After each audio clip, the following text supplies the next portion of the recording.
Welcome back to codingcat.dev, where we give you cats the freshest dose of dev snacks. Brought to you by Cloudinary, build faster with AI-powered image and video APIs.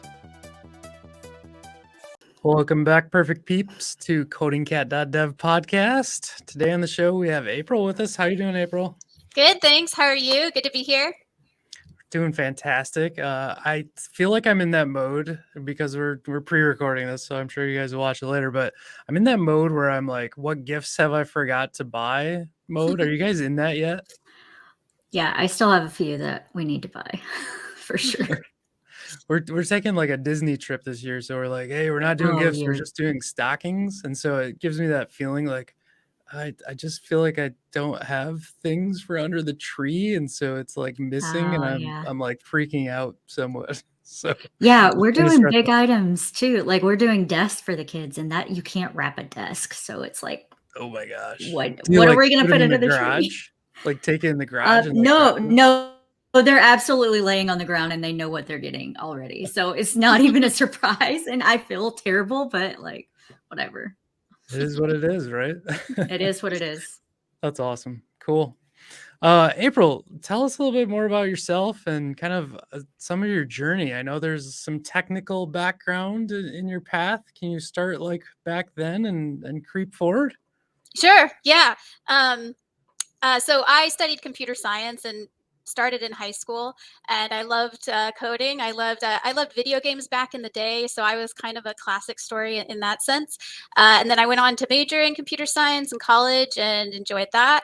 I went up to the Bay Area and worked at a bunch of companies there, doing all kinds of programming languages, all kinds of technologies. And I did that for almost a decade. And I got to the point where I was leading teams and all of that. Yeah. And around 2016, I got to a point where I was kind of feeling burnt out on the industry. And I was noticing just some cultural problems just in the industry, and people kind of burning out, other people burning out. And just, some of the products we were creating didn't seem to be contributing to human flourishing, but maybe even hurting that. And so all of this led me to start my company, Compassionate Coding, in 2016 with the goal of bringing more humanity to the work that we do. Because, I still love coding. I still love all of that. But I think bringing a little more of the human element really helps everybody. Yeah, for sure. So let me pull some things out of that. So have you always been in California then? No, actually. So okay. I was born in California, but when I was 2, we moved to Texas. So I actually spent my formative years in Texas, and then I moved back out here to go to college. And I went to Pomona College, which is in Southern California. It's a liberal arts school, but I studied computer science there. And then I lived in Silicon Valley area, Mountain View for that was when I was up there for about 10 years. And then after I started my company and things were going well, I moved down here where I am now, which is San Diego. So it's nice and sunny, and I'm by the beach, and I get to travel for my work, so I get to explore different areas. But my home base is kind of this nice beachy kind of area, which I love.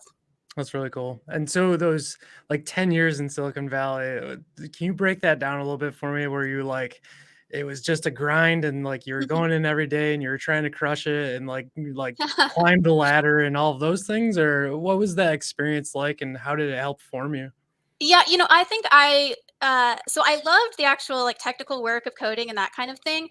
But I graduated in 2008, so I'm dating myself a bit here, but that, was a similar time to now in terms of the economy. Yeah. But I had nothing to compare it to, right? So I graduated and I kind of just took whatever I could get, and so I started off at Sony working on some PlayStation middleware.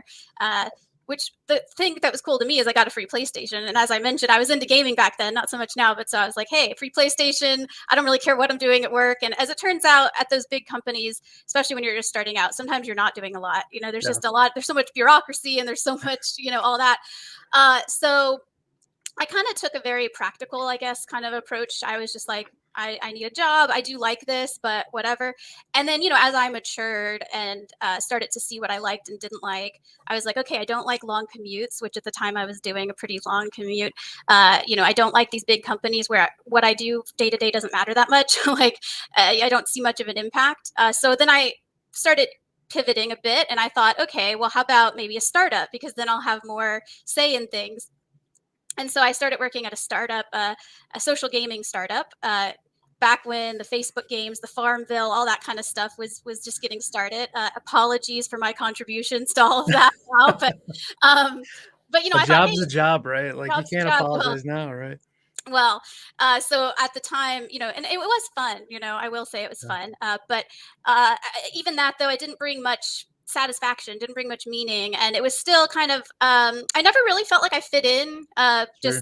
or I tried to fit in, but, I wasn't really being myself. How about that? Like, I would kind of dress like everybody else and, wear the hoodie and wear the, try to be the cool dev person. And I was just like, I didn't know it at the time, but in retrospect, I can see I just wasn't really being myself. I was trying to fit that mold and try to fit in with the crowd of the devs. And anyway, and so then I thought, okay, let me move to startups, another startup that's maybe doing, actually, no, I went to do research at a lab.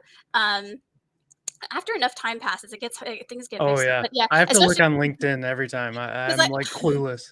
especially because like I don't do interviews now, so I'm not like often telling my story very much. But yeah, so I worked at a research lab doing bioinformatics research. So that was just kind of random. But I thought, oh, maybe I want to go back to grad school, so let me try to get back into academia or whatever. And then that was cool, but it was a nonprofit and they were under resourced, and so then I was like, all right, let me try another startup. And so I did one in the ed tech space, which again I thought would bring meaning and I'd have impact. And that one was fine. They kind of like went under, whatever, things happen, and so that didn't work out great. And so, but I learned a lot, and again, was advancing in my technical skills, leadership skills, all that. So no matter where you end up gathering a lot of those skills. Yeah, and then I worked at a cool company that was working to do early screening for developmental delays in children, and so it Wow. was trying to help identify the signs of developmental delay early so they could get in for treatment. And that was neat too. And I thought, again, meaningful startup. I was like the first full-time dev there, so I had a big role in hiring, led the engineering team there. That was really cool. But again, the company started, as a startup, so it starts like trying to make money by doing things. I'm like, I'm not sure I'm on board with that, and all of that. So ethically and all of that. So I was like, all right. So I left there. Had one more startup adventure at user testing, which did usability research. And that was kind of where I hit my breaking point, because I mean, I don't always focus on the identity side of things, but it ended up, it did play a role in this. So it was a 40-person engineering team, and I was the first woman. And so, Oh, man. anytime you're like the only one, there's sometimes some weird dynamics there. So, but I mean, I don't mind taking on that challenge, but it can lead to some frustrations, because I would kind of try to advocate for things like, let's not say we want to hire a new iOS guy. Let's say, because that puts in our head like what we're looking for, right? So I would just throw in these little things, but people, some people were resistant to that. So I got the feedback that people were afraid of me, which is always a funny thing to get when you're kind of Oh, like not a very seemingly intimidating person, but yeah, whatever. So I was like, you know what? I'm done. I'm going to start my own thing. And thus, out of frustration and a little bit of inspiration, Compassionate Coding was born. wow. That's an incredible journey. Thank you for sharing it too. Brittany, have you run into that where you've been the only woman on an all-male team? I mean, all the time. Yeah. But my current company is a little better, but like as you go farther and farther up in leadership, like it starts to trickle in. And Cool. I mean, you have those hires, and then the hires come in and you're like, why are we not doing more diversity hires? Oh my gosh, yes. We're actually hiring right now, and it's kind of like I've put it in everyone's mind, like, there's a whole lot of white males sitting around, so let's figure Yeah. this out, guys. So we'll And probably talk a little bit more about that too, I would imagine. and I will just jump in to say that, like I said, like as I've gone on in my career, like I don't focus as much on the specific kind of demographics as much as it's sort of like a signal a bit in terms of like it gives a little bit of a sign. But even like in terms of personality types, it's like we're always going to be drawn to people who are like us. Yep. And so I think finding ways to question that and think like, well, does this person really have to like the same, hobbies and games that I like, or can they, be into totally different stuff and still be a really good developer, So I think that when you frame it in that way, I think it helps it resonate with people too, because they don't see, well, this doesn't apply to me because, I am a white male, so why should I care? And it's like, well, yeah, but you might be into like one hobby and you still want to be welcome on teams where like nobody else does that hobby, right? Right. So I think it Right. really applies to everybody. Yeah, totally. That totally makes Absolutely. sense. I have to ask before we jump for break. What is your favorite programming language? Oh gosh, I don't have one. My first one was C++, C++. and Okay. so I feel like when I do interviews, I still jump into C++, even though I don't use it like as much anymore. It's sort of really encoded in there. So I enjoy it. I mean, but yeah, I'm not big on picking favorite programming languages, whatever the right tool is for the job. So Nice. That's awesome. Cool. Well, with that, we're going to take a quick break and then we'll come back and talk about compassion coding. Cloudinary allows you to remove any unwanted backgrounds, so you can reuse assets efficiently. You can also erase objects and people from images for placement in new experiences. For more engaging content, easily turn static images into dynamic animations. And rely on smart cropping to always deliver assets with a focus on the most relevant objects to your brand. Cloudinary Programmable Media. Build faster with AI-powered image and video APIs. Yeah, so let's talk about April's with us, and we're going to break down compassionate coding. And that is the name of your business as well. It's kind of all in one, right? all in one, yes. So you kind of before the break we talked about how you kind of got started and went through tech, but tell me compassionate coding, like how was it starting that business and like why you started and just like get into the nitty gritty of it. Yeah, sure. So, yeah, I did kind of gloss over it earlier. But so when I was feeling kind of burnout on the industry, I went on my own personal development journey. I started reading a bunch of like self-help books, psychology books, philosophy books. I was trying to figure out like why am I so burnout and unhappy and just not, thriving as a human being. And through that, I learned about this idea of compassion. I think one of the first books I read on it was Self Compassion by Kristen Neff. She does a lot of good research on this. And it was this idea that, in school, I was very kind of type A, and I was very like trying to achieve, trying to like all of that. And I thought the only way you can do that is just by pushing yourself really hard. And I was always really hard on myself and probably on the people around me as well. And this idea of compassion and the research around it was that you can actually still succeed and still pursue excellence without beating yourself up and without coming at it from this in this really harsh way. And so I was like, when I learned about that, it kind of it struck a chord with me. And so I got down that path pretty deeply. I even started making changes in my life. Like I realized, because I feel this compassion for animals too, and I don't want them to be hurt. Like I went vegetarian and then eventually vegan. And so I started making these changes. I started taking better care of my health. I started exercising more, meditating, all of these things. And it was specifically at a retreat about compassion that I was at that we did this exercise of how can we bring more compassion into our life. And I thought, tech could really use this because, especially at the time, and remember, this is 2016. And so at that time, there wasn't as much of the discussion of like maybe mental health in tech or, burnout. It was sort of like, and the reason I say that is even when I started my company, it was like, oh, that's just soft stuff, not important. You know what I mean? It was like very dismissed and all of that made fun of. And so things have changed, thankfully, since then. But at the time, it was just like, I was like, oh my gosh, we need this so much. And so that's why I started the company to help others along the path that I was on myself. So kind of, they say like the best people to kind of help are the people who are like on the journey, maybe a few steps behind you, because then you can connect with them because you only recently kind of. So I thought, well, I can help guide other people that want to combine their interest in tech and in coding with actual like thriving and flourishing as a human being as well. Oh, that's a whole lot to like bring together and digest for someone. The interesting part you said, I don't mean to put words in your mouth, but when you talk about like mental health and like it becoming better, I know you travel kind of like worldwide, right? To do presentations and speak. Do you see that as a global kind of matter that is being addressed better now, or is it like the United States is doing a good job, but Europe is not? Is that what's that look like? Yeah, I mean, I think wherever I've traveled, through Europe, Australia, the U.S., so it has been mostly Western countries that I've traveled to. But Okay. I will say there's been quite an openness to these ideas. Especially in the Scandinavian countries, they seem even further ahead in a lot of this. A lot of Yeah. their like traditional concepts and uh, fit in this idea of well-being into the workplace, and so I think they're definitely open to it. And we're just seems to be that we're having a more open conversation about these topics that used to be relegated to like, I don't know, like either only private conversations or like I said, in tech, it was very much dismissed. I mean, there's a lot of cynicism in tech. And so it was just like, oh, okay, you're going to talk about, soft and fuzzy stuff. Like I'm going to tune out now.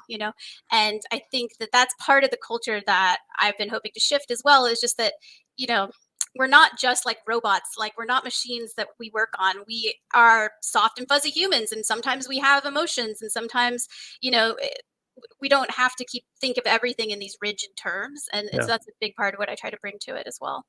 I know you have a kind of recent blog post when I was doing my research behind things, and it's called "Compassion is not about being nice."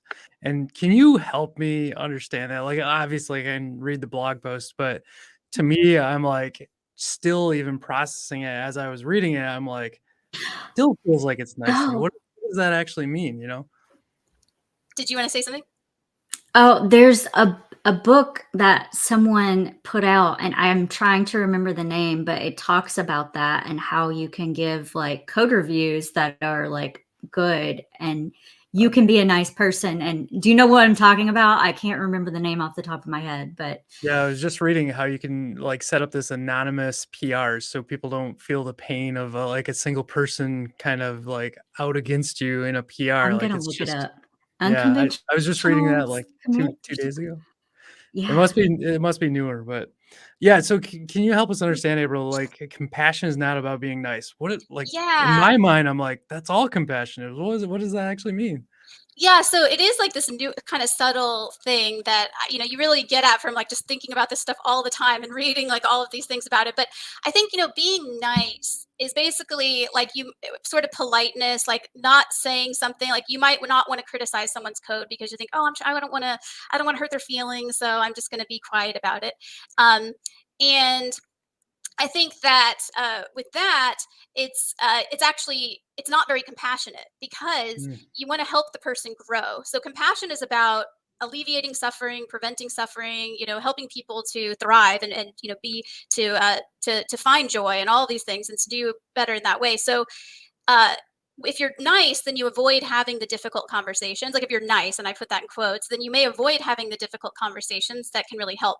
A very easy way to look at it is like it's compassionate to tell someone they have food stuck in their teeth, but they might get a little embarrassed, so you might not think it's quote unquote nice. But sure. oh yeah, Brittany pointed it's Radical Candor, the book that she was talking Yeah. about, which I will say I appreciate some aspects of that book. I do think either when you care about somebody, you can give more direct feedback. I think sometimes Kim Scott's like advice there, like she gives examples where it's okay to tell someone, oh, when you say you sound stupid or something. And I'm like, I think that there's a line. I don't think we Oh, have to that go was that said to far. her. Yeah, that was said to That was her, but yeah. she was not, she was endorsing it though. She was, it's true. Oh, That's the oh, yeah. she was saying, "Oh, that was actually great Yeah. because it helped me see blah blah blah." Which again, Yeah. like different strokes for different folks. But I will say that like I think you can be direct without Being like a language. jackass. Yeah, yeah, basically. Which and particularly about code reviews, I actually gave a talk called "Compassionate but Candid Code Reviews," and it's along these lines as well. It gives some specific examples of how to critique code in a really direct way, but without saying, "What kind of idiot wrote this?" or even like a little bit lesser, like "You're doing it wrong" or whatever. It's like you don't have to speak in those terms. You can still be very direct and clear with what you don't like about a piece of code. Wow. Yeah.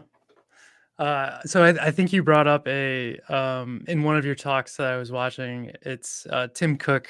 Um, I'm just gonna spit out the saying, and we can talk about it. It says from Tim Cook, "I'm not worried about artificial intelligence giving computers the ability to think like humans. I'm more concerned about people thinking like computers without values or compassion, without concern for consequences." And for me, like when you talk about this, it's like amazing when that was brought up because I feel like we're in the content business. Like there's no like if ands or buts about it. My podcast is, our blog is, like the whole thing is all about content. And I'm kind of to the point where I'm like, should I keep doing this? Because we've lost all of this emotional attachment to it. And I love this quote because I'm like, I think we should keep doing it. I can't replace us with like AI or anything like that.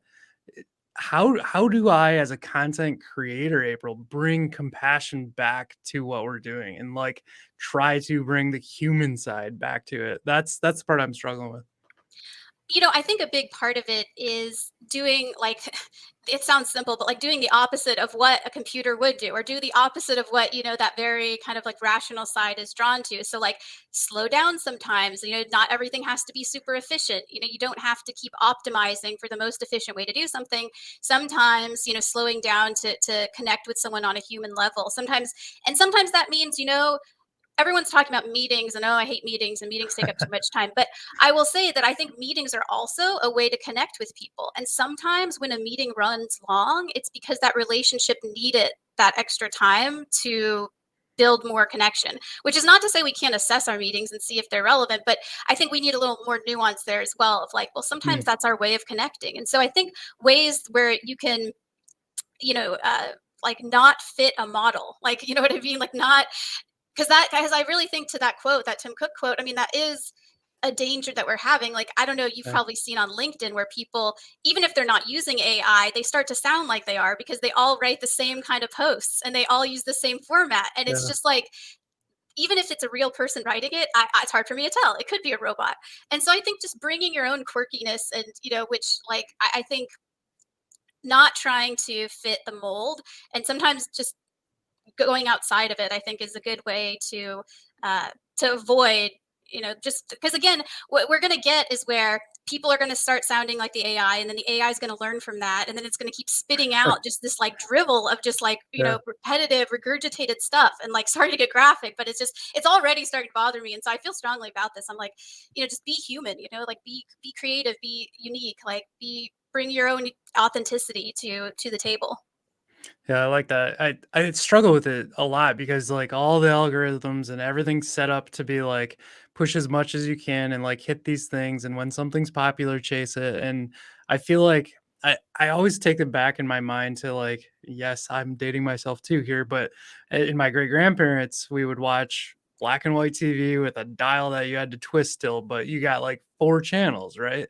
And it was amazing that our entire nation watched like one of those four channels, and that was like where you got information. Now we have thousands of like things flying at us all the time, and I feel like there's not going to ever be a uniqueness again. Like we've become flooded with all of these different like information points hitting us, and they've been diluted. Like I feel like they're just kind of losing a compassionate touch to them, and I don't like it. And I can feel it in our coding and everything else because I 100% a computer can do these things faster than us, but we're losing those like cool parts of like, hey, I just tried this. It's totally random and it worked. Like we talk about like Wordle, right? Like that's Hmm. been around for a while, but somebody changed it just like, hey, if I do this and we can share these 5 blocks, 4 blocks, whatever it was on Twitter, like all of a sudden it's neat. And it was, and they sold for $1 million. So like those kind of ideas, I feel like we have to be able to instill back into people and make them feel comfortable too. I feel like coming out of the pandemic, people are really nervous. And then like the past year or so of what are we up to? Like 750,000 jobs have been lost, kind of thing, lost or changed or however you want to list it. And it's going back around again. How do we get through those emotional periods and like try to bring compassion back to our career and our paths in tech? Because I feel like it could get lost completely and it scares me. Yeah, it does scare me too. I think to avoid getting overwhelmed, I try to focus on like my small circle of influence and what I can do. And so I think like little things that we can do every day to hold on to that humanity. And I think one is, meeting up with people in person. You know what I Yeah. mean? Like this is great, don't get me wrong, but like it's very different from meeting with people in a room. And there's studies that indicate that we may have these mirror neurons that click on more, that turn on more and help us connect more when we're in the same room. And that's, Hmm. how you start to mirror people's body language. It Yeah. kind of ties into all that. And we don't do it as much over Zoom. And I was just seeing Adam Grant, who's like a sociologist, was posting on Twitter today about a study about Zoom, that it's not that we're burnout on Zoom, it's that we're bored out. Like we are bored with it because we're not getting enough stimulation. And I definitely feel that as someone who does online presentations and in-person ones, and I do keep it engaged, but I will say almost every Zoom presentation that I've either, not even just the ones I'm giving. So it's not just, oh, I'm a bad presenter, but like even like just meetups that I've been part of on Zoom or whatever, everyone seems tired. It's just this like Yeah. pervasive, tired energy. And that again, obviously I don't have like the proof of this, but I think it all ties in. Like it's this cycle with the economy, right? Because if we're not stimulated, then we're not going to be as creative. We're not going to have those inspired ideas, and so then that of course like makes the economy slow down more, right? And then also because of the economical stresses, like people are more burnout, and then they perpetuate the cycle, right? And so any little tweaks we make to like break out of that cycle, and you know what I mean? And so I Yeah. think going out in nature is another one that I think helps on all these fronts in terms of staying human, in terms of stimulating your creativity, stimulating your energy. And again, like if people follow me on Twitter know I always like post sunsets, and these are like actual real sunsets that I go and see. They're not AI generated, even though I'm sure AI could make much, cooler ones and more, whatever. But like there's something about the fact that it's real, right? And so I actually sometimes I get scared, but I'm more hopeful because I can already see the seeds of like a backlash, but like in a positive way, of like in the same way that, we can mass produce tables, but when somebody hand puts together and carves a table, it's, prized and it's like valued a lot more. And so I think in the same way, our human connection, yes, we can like chat with a chat bot and like whatever, spend our days doing that. But like when you really do connect with a human, it's like, whoa, like that's, you just feel it more. And I think as long as if we get people feeling that feeling, they're going to want more of it. Yeah, for sure. I know for my sake, I've been working remotely 5 or 6 years now, and like through the pandemic, everyone else got to experience it, and it hit me even then. Like even though I've worked remote prior to it, because I couldn't even go out after work, like I couldn't go see Mhm. people because we were stuck. And I've finally like consciously realized like I need to go to lunches and like go see people and go do things, because the majority of my time I'm just sitting in my basement, like granted, there's a window right here and it's a good view, but winter in Michigan, as Brittany knows very well, it's dark like a lot. And it's like, it's depressing and it hits people. And so that human connection I think you're talking about is hugely important. Getting outside, even though it's really cold out there already, it can be a challenge. So that's cool. I'm curious about kind of how Compassionate Coding, the company, like what is it that you do? You go to different enterprises and talk with them? Is it just talks that you're producing? What does your company do as a whole? Yeah, so it started in 2016. I started blogging, creating content, as they say. I was blogging and tweeting and all of that. And it really seemed to resonate with people, especially on Twitter. I used to be a lot more active there. Like now, again, for many reasons, I try not to engage too much there, but I used to a lot. And somebody reached out on Twitter in a DM and they're like, "Hey, this is really great. Like, can we set up a call?" And it ended up like he wanted me to do a training at his company. And so I did a training on compassion, communication, and all of that, and how it applies in the technical work that we do.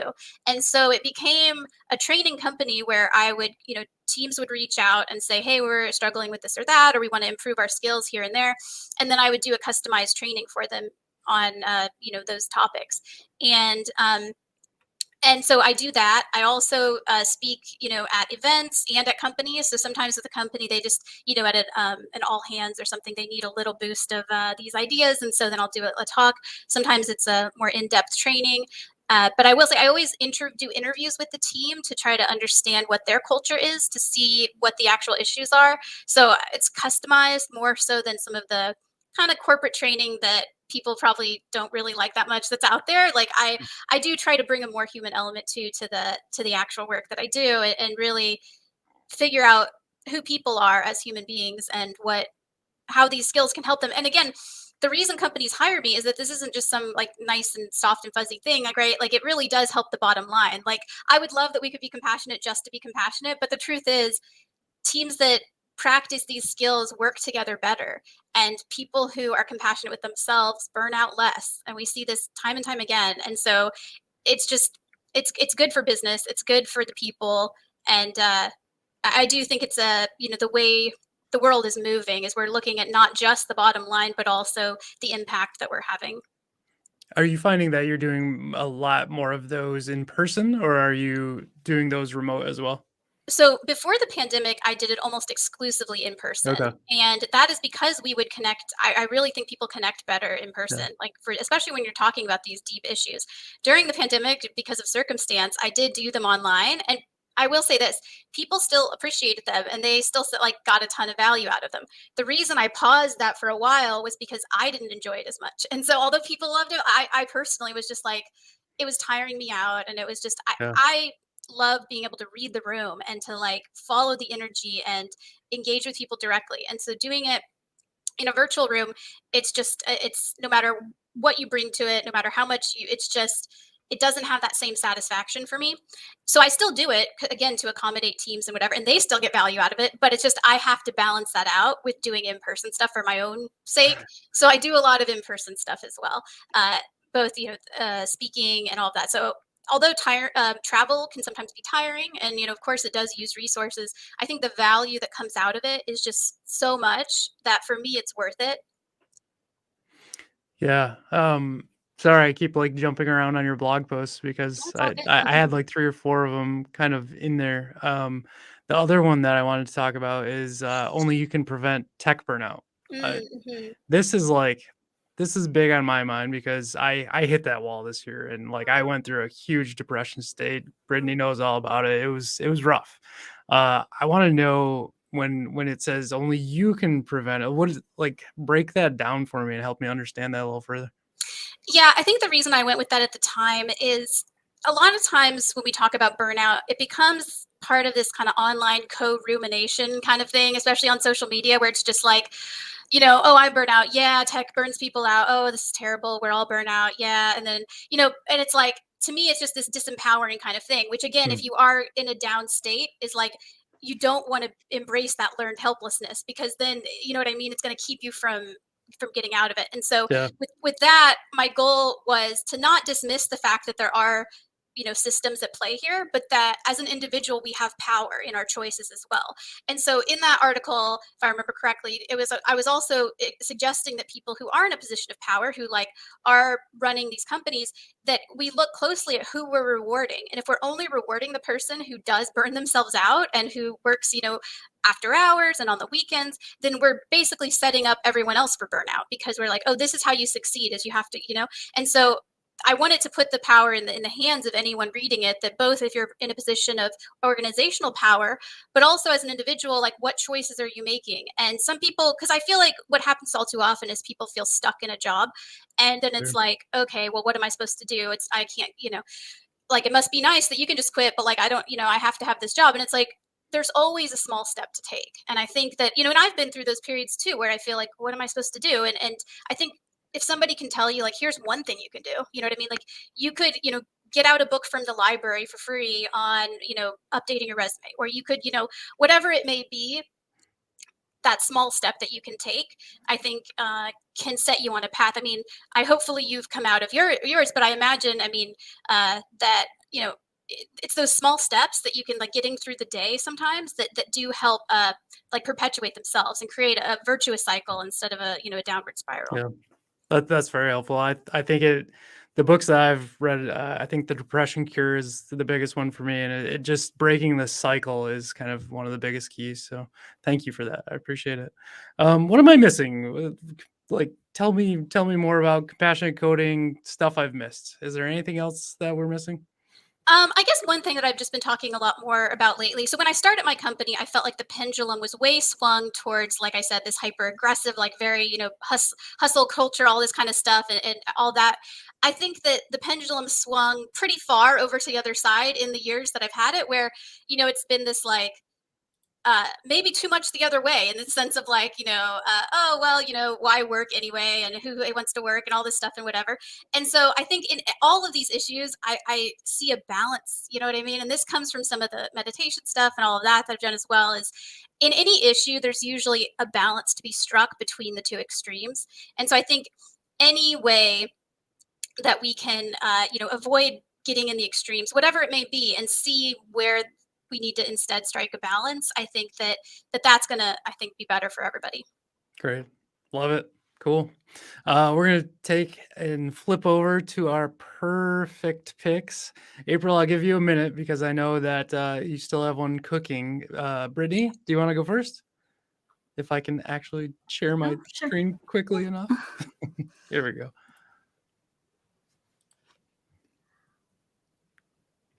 Is it coming up? It's Do you being not see it? slow. It's I just can see it's it. got a loading spinner for me. Oh I can see no. it. I don't I think Britt's Okay. Wi-Fi is still struggling. I can see it. My Wi-Fi is not struggling. It's fine. So this is the flight attendant. We took Max up on the deal of, I think it's like $3.99 for 3 months is what they were giving people with ads. And so Nice. this is going to send me down a funny little rant because ad services and platforms are terrible, and theirs is not an exception to the rule. So their ad service freezes the thing, and you have to go out of it and back into the. So Ooh. that part of it sucks. You should just pay for the full subscription service is the story here. But Flight Attendant has been really good to watch. Like, it's been enjoyable. We took a week off because my husband was on nights, and now we're back up in the second season, and it's getting addictive again. So if you haven't seen the second season, if you saw the first one and enjoyed it, I think it comes back. It's a little strange, but I think it comes back. Yeah, there's some trippy moments for sure in the flight attendant. I really enjoyed watching it. I think my Yeah. wife kind of ran I like off her in the inner season. thought moments. Like, Yes, same. Like I love those parts. yeah. My pick this week is Monarch. I think we're like 5 episodes in that have been released at this point. It's super awesome. I've always been a Godzilla fan and like the Monarch like universe, whatever you call it, surrounding it. So I was nervous that they would kind of ruin that, and it's told from like a people perspective this time, and I love it. It's awesome. When you said that you were going to pick this yesterday, I didn't even realize this was the show, but yes, we've been watching this too. Oh, cool. It's really good. Yeah, I really enjoyed Yeah. it. So that's my pick. April. Okay, so I mentioned that I'll go a little different direction here, but so I would recommend a product, I guess, per se, which is a gratitude journal. So I would say one of the biggest like powerful tools that I've had on my journey was I think 2015. So even before I started my company, I started writing in a gratitude journal, and it was just every night I just wrote 3 things that I was grateful for, and I only put that in that journal. Like, it was dedicated to that. So it was just positivity. Even on bad days, I can be grateful for getting through the day. You can be grateful for the lessons learned, and it's just, it attracts more gratitude. We have research around this. It's just a great thing. I will say it's best to do by hand, and I know that's hard for some devs to hear, but it engages different parts of the brain, and it slows us down. And it's another one of those ways to avoid becoming, a machine. Although there are some AI that do handwriting, but we're going to leave that aside for now. But yeah, I do recommend that. So that's my pick. Nice. Like it. I will show this off. I don't know if this is the exact one, but I did a whole like gratitude series in a local place that my wife does yoga. I really cool. enjoyed it. And prior to that, she gave me a book. My wife did. And she said, try this out.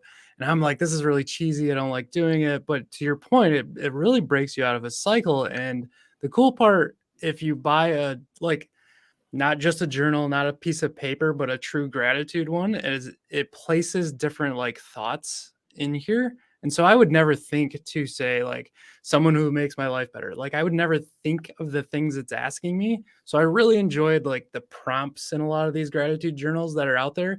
and many of them do like different prompts every day, every week, like whatever it might be. So yeah, that is a fantastic pick. Love it. Well, April, thank you so much for coming on and telling us all about compassionate coding. Really appreciate it. And I hope you all the success. Thank you. You likewise. Thank you so much. It was great to meet you too. Thanks. Yeah, Bye-bye. thank you.